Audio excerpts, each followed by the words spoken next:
Welcome to True Print for Life. I'm your host, Christina Vera. And I'm your co-host, Maylin Sambois. Welcome back for another episode. We are so excited. We are always excited when we are able to film. I think the most exciting part is when we're able to bring dynamic leaders to the conversation. As you know, we are really big on going out to try to find other expertise, whether they're here in our community or just people within the network, to be able to have really robust conversations about topics that either you submit to us or that we've researched and read. And today will be nothing short of that, as we have two dynamic women leaders with us here today, Ms. Charity Butler, Ms. Taja Hammond. Welcome, ladies, to True Print for Life. Thank you so much. I'm so happy to be here. So excited. Thank you for having us. We're excited to have you. And I have just been in awe of watching the two of you. Taja, I've known you for a few years now, and some time. It goes by so fast. So fast. But nevertheless, just been amazed with everything you've been accomplishing and have accomplished. And Charity, I've had the pleasure of recently meeting you, probably in the past year or two. But you ladies are doing incredible things, and thank you for being here today. And if you don't mind, just introducing yourselves and telling our listeners or our viewers who you are and kind of some of the work you've been leading here in Central Ohio. That's amazing. Let me go first? Sure. Okay. I'm so excited. Well, like Miss Christina said, my name is Charity Butler. I am from Columbus. I went to Kent State University for undergrad. I went to the Ohio State University for my master's of social work. We both work in the Office of Diversity and Inclusion for the Moral Scholarship Program. In Ohio, I've done so many mentorship programs since I was a child, always in leadership, always in mentorship. So that really has trailblazed and spearheaded just kind of what my role would be as an adult. So as an adult, I do a lot of mentoring. I do a lot of discipling young women. So that's always really exciting. I have an organization called Count It All Curls. And so I teach natural hair workshops to young women. And so we talk about how to take care of yourself, how to love yourself, and our avenue is just hair. So it could be anything, but our avenue is hair, because as young Black and brown girls, what unites us is our hair and taking care of it. And having the tools and the confidence to do so, and the patience to do so. So yeah, that's really awesome. And then also, I also serve in my church. So I go to Eagle Rock Church in Blacklick, Ohio. Apostle Les and Pastor Sheila, love them, honor them, and all of the things. They've been such pillars in the community and pillars in my family. So that's really important to have mentors and advisors for me. So I love that as well. Yeah, overview. Awesome. Well, greetings. I'm super excited to be here. So my name is Taja Hammond. First and foremost, God-fearing woman, devoted wife, also a mother of 5. So we have blended family. So I have 3 of my own, 2 bonus children. So very big family. Super excited to rock those titles. I feel like I rock them well. A little bit about me. So I'm a graduate of the Ohio State University, the Ohio State, both my undergrad and my master's program. I went from education all the way into business, completely different spins, but I'm really excited to be able to use both and implement that into the work that I do here in Central Ohio. I am the founder of Obeya, what we're going to get into today. I'm super excited about Obeya, faith-based organization, and really implementing business, biblical principles into a secular and corporate environments. I attend and volunteer and serve in my church at one church with the executive pastor Ryan Breath and the lead pastor, Pastor Greg Ford. Absolutely love my church environment. And just like Charity said, really into discipleship and leadership for both women and emerging adults. So super excited to be here. I love that. I think it's so important. And I love that you share just where you both kind of find your rejuvenation in your church homes. And so how did the two of you meet? Good question. That's loaded. Work. What can you share? Right. We met at work. Yeah. She was the GRA. She was in her master's program when I came in to Ohio State at the Office of Diversity and Inclusion. And so she was already there, and I came in, and we met. It was so funny. We were just talking about this yesterday. Yeah, let's tell the story. Okay. So really, when we came in, she was one of those people. She was so bubbly and like so much fun, and I was just like, oh, like I really like her, And so we finally started talking a little bit, and I just wanted to get closer to her. I just felt like there was just something there. I couldn't really put my finger on it, and I'm not gonna lie, Charity was a little reluctant at first, but we just grew. I feel like we really grew up together at a very pivotal time, and I'll let Charity say her little spin. So we worked together, and there was a spark. We knew that we got along. We knew that we worked well together, and so I think that was visible to everyone. And so our boss would always put us together when it came to like a work project. He would always put us together. Dynamic duo, okay? And so we would always work together, and it was just always great. And so Taja was kind of pulling on me, asking me to hang out, bringing me around her kids and things like that, calling me auntie. You get called auntie. And I was really hesitant, and I think because it's difficult to find adult friends as a woman. And so I had my friends. I was like, I don't know. We coworkers. I don't know how close we should get, boundaries. But I was just like, it was something in my heart. And I was just a little hesitant towards that. But she loved me so purely. And I began to see her. We grew together through seasons, so talking at work and then talking about God, praying together at work, and seeing us grow and the thought processes that we would have, and how sometimes they would be secure, sometimes they would change, we would evolve, we would grow. So we began to grow with each other, and just being able to connect outside of work as well. And then we started seeking after God together, and holding each other accountable, and encouraging each other, and building each other up, and seeing things that we prayed about be answered. That bonds you. There's a different connection when you start when God starts putting his fingerprint on a relationship. So God definitely did his one too with us. And then we started going on trips together. It's fruitful. Absolutely. And I think you said something really profound that I hear quite often, actually, is that as women and as adults, it's harder to find or make friends, especially because life is happening. You know, whether you're a mother or a full-time student or employee. I mean, just to be an adult and take care of yourself is a full-time job. But it seems to be harder and harder for women to find their tribe. And certainly, I have talked with women who have been friends with people for many years, and then suddenly one day they realize that those relationships are no longer fruitful, but there's this, feeling like I got to hang on to these relationships because then I don't want to be by myself. Because it is so much harder to find and build your village, build your tribe. So, can you speak a little bit about just kind of like, as you mentioned, that was something you were apprehensive about, but are you, in the work that you're doing with Obeya, which we're really excited to dive deeper into your why, your vision for that, but is that something you're also hearing with the women that you're also serving? That's good. Yeah, I would definitely say that's a big common thread. I talk to women that experience Obeya. I like to always say that Obeya is a space. I don't like to put a place on it because then it gets cliquish, and it gets to a point where it's like, if I wasn't there in the beginning, I don't know if I'm wanted, And so Obeya is a space. It's a strategy.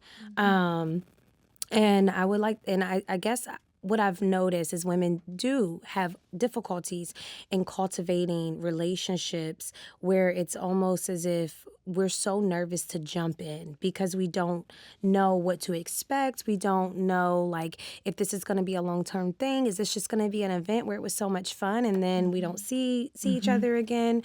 And so that's something with Obeya. We just really want to do things with the posture of love because everything flows from that. So it's not something where Obeya is a space where only you're there, you should feel it. It should be like tangible. Like that feeling is so tangible when you walk in that space, and then you are so motivated to then carry what you felt to the next. So you should be able to like get your cup poured and then live in the overflow and pass that out in the overflow. So, but women they struggle with that building collaboration. And so we're really big on having such a space that's so welcoming for you to just be able to let your hair down and truly rest. We have so many leaders in Central Ohio who have to lead in those spaces, but do they ever have spaces where they can come and just be? That's so important. I want to add too is that has to be built. It does. You know, and we live in such a techie world. Yes. Like they want to be like in 10 seconds. You know, I need everything I need to get in 10 Right. seconds. But this relationship was built. And when I say that Taja loved me with so much pure love, genuine, very authentic, sometimes that could be difficult to replicate. You know, not everybody has that authenticity. But like when I walked in, I saw you, Maylin, and I'm like, because she said, Maylin you literally see rays of sun on her all the time. You walked in, yep, saw it, see the sun. And then I said, I've heard so many good things about you. And you're like, oh, you're so kind. You know, there's a spirit that you can feel when you experience someone. And you know whose spirit that is. Come on, Jesus. But no, like goodness, you know, vibes, frequencies. You know, you feel those things. And so when someone is wounded or hurt or been through so many hardships, it's hard. Yeah. You can kind of close yourself off to being authentic around others or experiencing authenticity in others. And so I was hesitant at first, but she loves me, and that started breaking down that hardness I had. Because we was cool. I was not mean towards her. She actually did not know until the other day. She had no idea. It was just something in my heart. I was like, I don't know. Like, we don't need to talk every day, you know? But she loved me so purely, and I was able to build that trust. And so when it comes to Obeya, we're doing life together. That's right. We're growing with each other. We're praying for each other. We're not going to, you don't know how many things I've told Taja, and she has not judged me. You don't know how many times I've changed my mind about something, and she's like, girl, you was just saying this last week. She's like, okay, you know, let's evaluate. You know, very non-judgmental.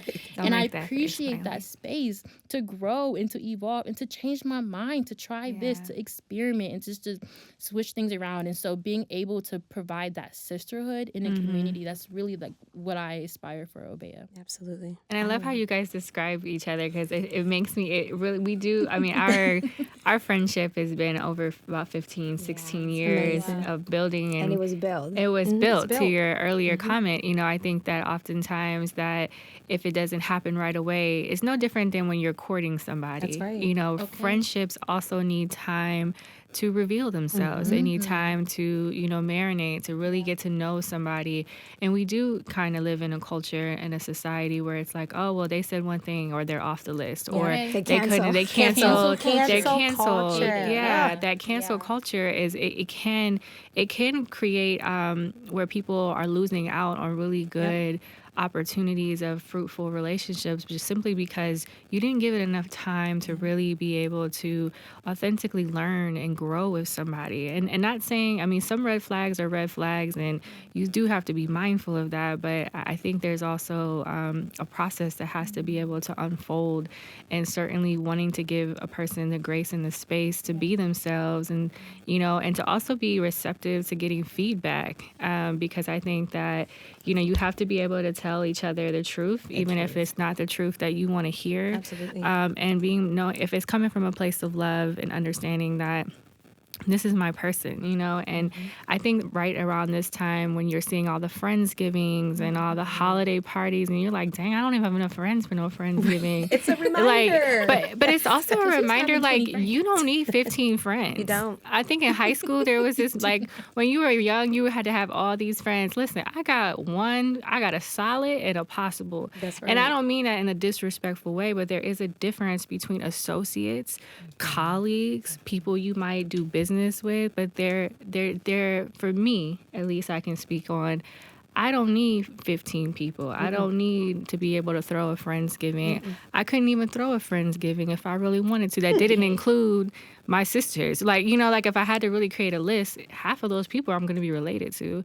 And so I think like not feeling like, oh, my life is empty because I don't have a guest list of 15 or 20 people. If you got one or two solids, I think you're winning. Oh, absolutely. And it's a lot to manage too. Like I think people don't understand. Like the more people, there's a lot of energy that goes into building something, and it's like how much energy do you have to give? Like I mean, first of all, if you have a family, you have to keep up with all the birthdays and other things. So I already gave up on that. But then you think about other people, and you can't. It's really difficult to authentically connect with so many people and such a deep level. So I don't have the same relationship with a lot of people that I have with Christina. It's just not possible. Like there was a lot of investment in this. And I just, you know, and it's okay. Like I love a lot of people. A lot of people love me and I'm grateful for that. But I don't even think about Friendsgivings and none of that. I'm like, no. I don't want it. I don't need it, you know. And for those that do it, that's awesome. Yeah, invite me. I'll come. Invite me. If I'm available. I think, you know, I love get together, but it also takes a lot of energy of me because I do give a lot. So when I speak or when I go to a place, my intention is to give the best of me and all of me, and that takes a lot of you. So in the past, when I used to be in so many places and so many things, I'm not sure how. Now it's like I'm more mindful of that, you know, where my time is being connected. Who am I connecting with? If like tomorrow is my last day, who did I need to make sure that I touch base with? Like that's really the question. Like when you think about it, tomorrow's my last day, God forbid. Who did I thought about? Who did I invested in? Then I'll be in heaven like, yeah, I did what I had to do. Absolutely. And another point to that too, just because again, Obeya is basically putting biblical principles into a secular world, right? And so even with that being said, that friendship thing is so important because the word tells you to be a good steward. So you can have much, and if you can have a lot, but are you being a good steward over it? Because he doesn't hold you accountable for what you have. He holds you accountable for what you had. And so that is so important to just honestly consider that in everything, you know? So when it is about friends, because I'm the same way. Like in middle school, I was like, oh my God, I need to have like 100 people around me, you know? But now here, it's like, I could never have 100. First of all, Charity knows. I'm like, you can only really talk to me if I'm in the car commuting. Someone's going to practice. I'm picking someone up. We're at a game. Come to the game and talk to me. We can talk about Jesus at the game. You know what I mean? Like, you got to come to the games. You got to do this thing. I couldn't have 100 people around me, you know, because I want to steward what we have. And it's so important. When we're talking about building, like foundation, anyone can build anything, but is the soil good? Because it's not going to grow if you're building on soil that's not good. Listen. You build on not good soil, that is soil. going to blow. The minute there's a storm, the minute there's a wind, it's going to blow. So what does that soil look like? Well, we have that takes time, you know, and that takes to be a good steward over something. That's good. So. Yeah, because that soil, you said that so profoundly, because I think about that in relationships, friendships, and I think, you know, especially now that Maylin and I always have like an end of the year reflection as we're building and thinking about next year. And it's not a place where I feel like if you're listening, you shouldn't be overwhelmed by the end of the year coming. This is really an opportunity for you to pause and reflect and think about what worked, what didn't work, and whatever you weren't able to accomplish per your definition of accomplish. It's about, okay, maybe next year or first quarter or second quarter, but understanding that, you know, relationships are critically important to what you define as success, whether that's the person you're in a relationship with or your friends with, because oftentimes a big part of why you are not successful or you're stagnant or you're feeling like I'm not really sure why I'm not where I feel like I'm called to be, it very well could be tied to the people you have tied yourself to. Right, 100%. That's good. That's real good. I have a quick question. I'm curious. Why did you find out a couple days ago or not too long ago that you had barriers or you had block of heart? We're talking about this conversation. We were. We was talking, and I said that we should talk about community. We should talk about connection. And we just began to talk about our friendship, which is actually something that we do often. All the time. We talk about how much we mean to each other. So It sounds so sappy talking about it, but we're not gonna cry today. no, for real. Like we'll have lunch. You'd be like, you just means so much to me. I love that. That's beautiful. It's beautiful because people don't typically express that enough. Like you don't really know how much people mean to you until, God forbid, something happens, that's or true. you always hear about like these, funerals where like I should have said something, I could have said. So the fact that you two are very intentional about sharing what you mean to each other, I think that takes growth, maturity. Like that's a space that you have to build to, because a lot of people are not able to articulate how much people do mean to them. So I think that's a healthy trait that you two have been able to identify in your friendship. I do value that a lot about Taja, because we have a lot of honest communication, no matter what it is. So just like a quick example, a heartfelt example, though, at the beginning of this year, my mother had passed away. And so me and Taja, we're both like really happy people, love the Lord. And I've been serving the Lord. I mean, I've been in church all my life. I gave my life over to Christ when I was 16 years old. Oh, wow. It was 10 years ago. I should have a party. Wait, so 10 years ago you were 16? I'm 26. Wow. She said, baby. Oh, do you know what? That's a whole other Also, maybe part. her math was off, but 10 years ago you were She's very 16. young. 26 Yes. Charity. Yes. And look how amazing we all look at this I table. wasn't even talking about that. I was just like, 10 years ago you were 16?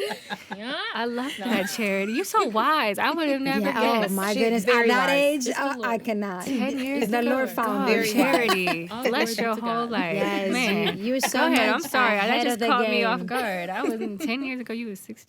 All Yes, glory that's to God. incredible. I hope he gets some glory out of my life. But yeah, so I'm sorry. I'm sorry. It's okay. She's so young. She's just having a difficulty reaching her next milestone. It's in our last podcast. We'll It's talk fine. about it later. I am not afraid to turn 40. I just wasn't Did 16. I say that? I would like to take a pause and say, I didn't say she's afraid, I said she's having challenges. I am grateful that I'm turning 40. I'm I just so wasn't happy. 16 10 years ago. That's all. Here we go. in your I'm trying not heart. to laugh too hard. All right, and sorry. Just go ahead, Your guys. birthday is going to be amazing. When's your birthday? February 8th. Oh, it's going to be amazing. It's gonna be amazing. I'm You grateful. going, what are you doing? I'm going to Puerto Rico. We are going to Puerto Yes. Rico. I know that's right. I know that's I right. like to make sure. We are Can we you are start going to saying we, Puerto Rico. please? I want to be included. She's I'm going. included. No, she's I'm already going. there. Her bags are already the packed. tags. Yes. I got my deposit. I'm ready. It just goes by so fast. It When you say does. 10 years ago, I said, okay, I'm about to be 40, so I would have been turning 30 10 years ago. You're it's just so like time is young just- but wise. Go ahead, Charity. wise. So You going have back the to when you were spirit. 16. And we should throw a party. I love parties. So yes, I agree 10 with years that. in the game. That's 10 years in the whole game. So you gave Okay. yourself to Jesus 10 years ago. That's beautiful. And I loved him. And you know what? The sermon that drew me, the question that was proposed was, are you in love with Jesus? And I said, am I? And then he began to talk about what it means to be in love with Jesus. And I realized that I wasn't. And I gave my life to Christ that night. So I say that to say I've had some time with God, praying, excited, preaching the gospel, praying for people, serving, all of those things. My mother was a believing, praying, God-fearing woman. She was my best friend. And so she had got sick with cancer.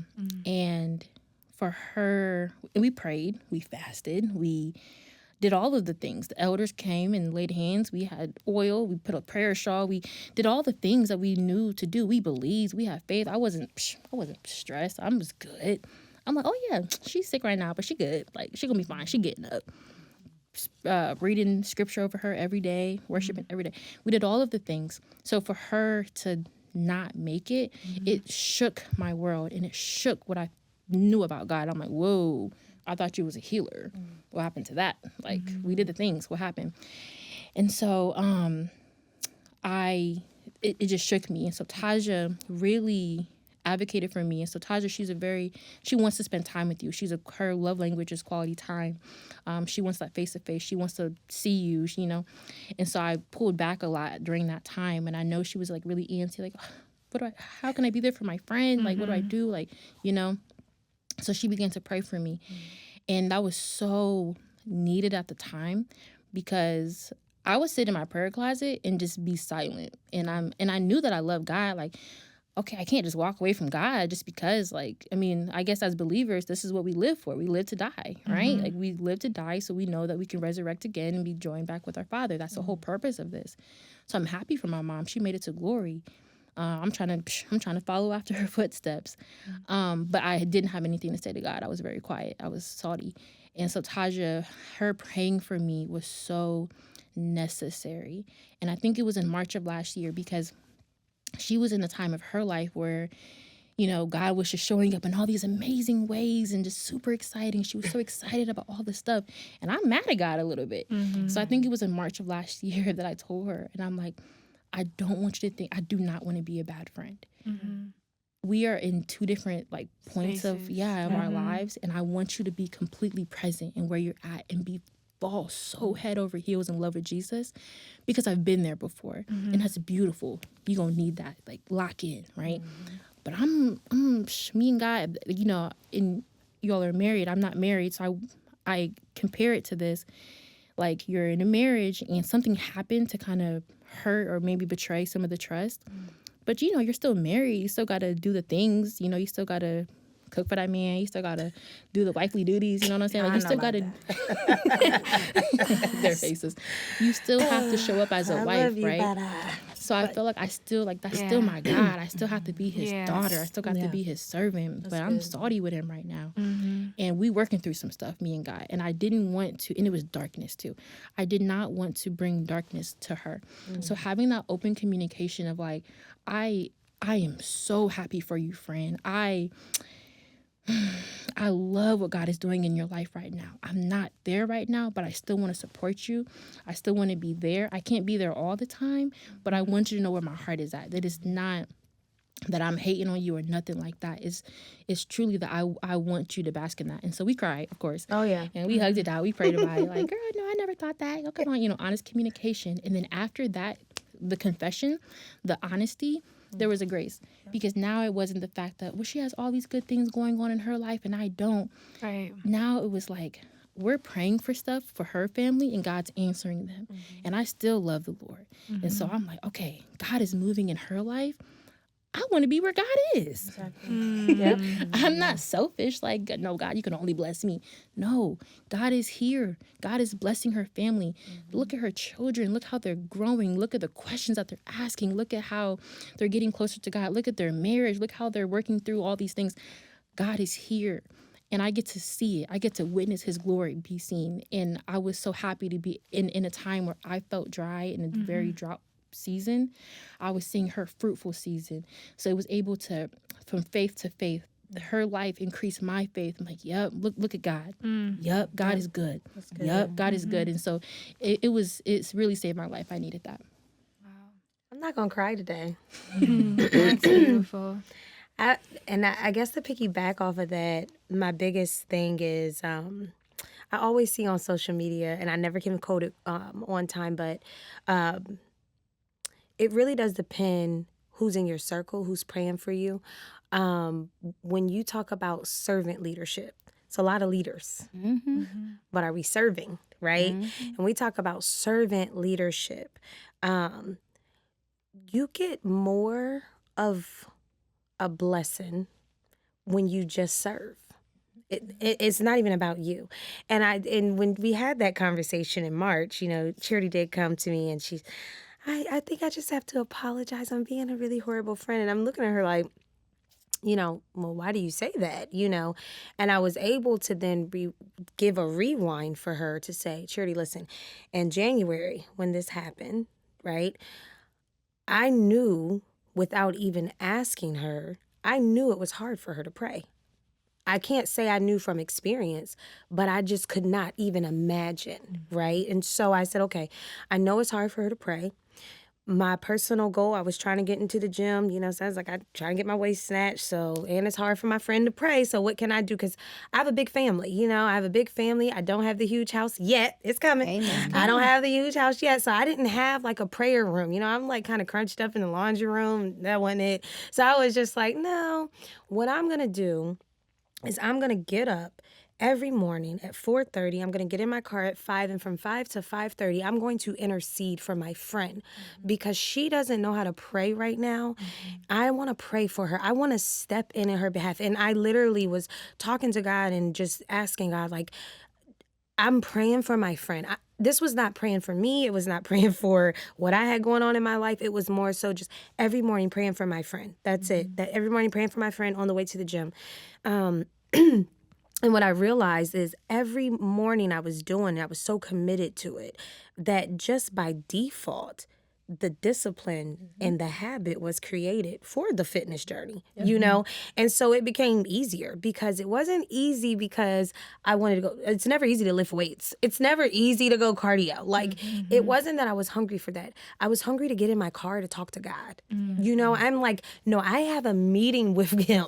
He's waiting for me. I got to get out, you know, like, and I remember one morning when I got back from the gym and I sat in my car and I was vacuuming out my seats, and I hadn't talked to Cherry in a couple of days because I'm a very physical touch, quality time friend. Like, we don't have to do anything. Let's just sit and look at each other, you know, like, little creepy, but that's me, right?